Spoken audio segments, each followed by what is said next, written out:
Hey everybody, this is Joe Joseph, and this is the DailySheeple.com's News Shot. One of my favorite blogs out there, Washington's blog, had a great piece that I want to share with you, and it's now. Can we finally admit that the war on terror has failed? It says in the wake of the terror attacks in England, France, Germany, and elsewhere, can we finally admit that the war on terror is an utter and complete failure? He says there's 10 ways to reduce terrorism. So if the war on terror has failed, why should we, and what should we do to stop the terrorists? Well, one, we could maybe stop overthrowing the moderates and arming crazies. That's a good one. We know it's difficult, a very difficult concept to grasp, especially to a lot of these think tank folks.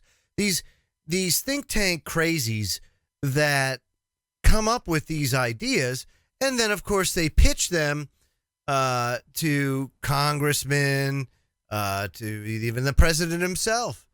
You know, he relies heavily on people that are part of the Council on Foreign Relations that help push this war footing and war agenda. A lot of them being prominent members of the military-industrial complex. A lot of them being members of the press. They all do this. They all push us in that direction. But he continues, he says, specifically, we're arming the most violent radicals in the Middle East as part of a really stupid geopolitical strategy to overthrow leaders we don't like. We're directly arming and supporting folks who are committing summary execution, torture, kidnapping, and imposing Sharia law at the point of a gun.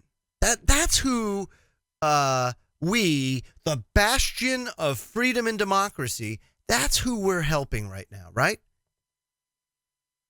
And people don't care because I don't think they really know. You know, it was just put out yesterday, too, that a bombing of the coalition forces in Syria, a la the United States, killed 31 civilians yesterday. 31 civilians. I mean, is it worth it? Not if you're not going to go to war. Let me say this. First of all, loss of life is never worth it to me, period. I mean, I deplore it. And only under the most dire circumstances would I ever try to take somebody's life. With that said, if we're going to be killing civilians, then I think it would probably be, at the very least, I would have to say, we should be declaring war. We should be in a state of war with Syria, if that's the case.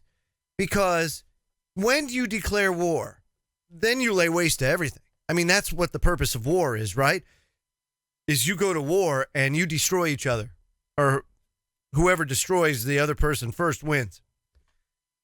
And then it's still not palatable, not to me, but civilian casualties are almost expected in a state of war. We're not at war with Syria. You know, that's the thing. We arm these factions and then we get blowback. And then this is what happens, you know, and then, oh, let's just do it some more because it worked the first time. Item 2, he says, stop supporting the dictators who fund terrorists. Absolutely right. One of the largest backers of terrorism is not Iran, it's Saudi Arabia. Yet here we are, you know. How about Israel? You know, a lot of people don't like to hear it, but Israel is one of the largest sponsors of terrorism out there. And a lot of it is false flaggery to blame it on other people, other countries, so that the United States then has the justification to go and do what they do with the war on terror. It's a wonderful partnership in their eyes. 3, stop bombing and invading when a negotiated settlement is offered. That's a pretty good idea. 4, prioritize stopping terrorists over stopping the Shia crescent. 5, Stop imperial conquest for Arab oil. That's a real good one. Look, we've got now, since we've embarked down this road, and it doesn't look like anybody appears to want to curtail it, we have enough reserves here in the United States to last a very long time. Unfortunately, a lot of it has to be fracked out of the ground.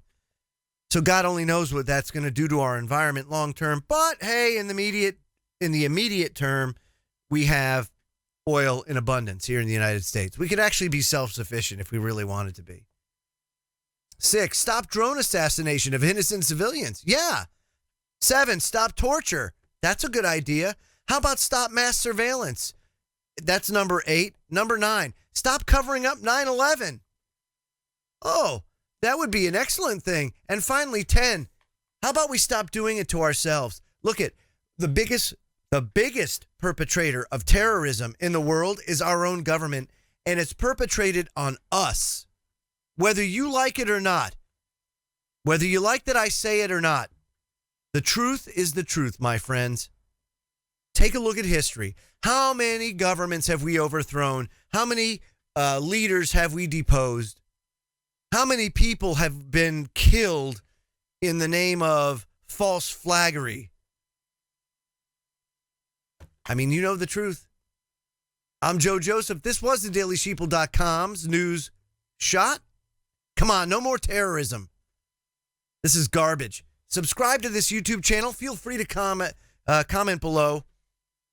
And head on over to the DailySheeple.com. Subscribe to our newsletter today. And I'll have one again for you really soon, folks. The war on terror. You want to talk about fake? That's about as fake as it gets.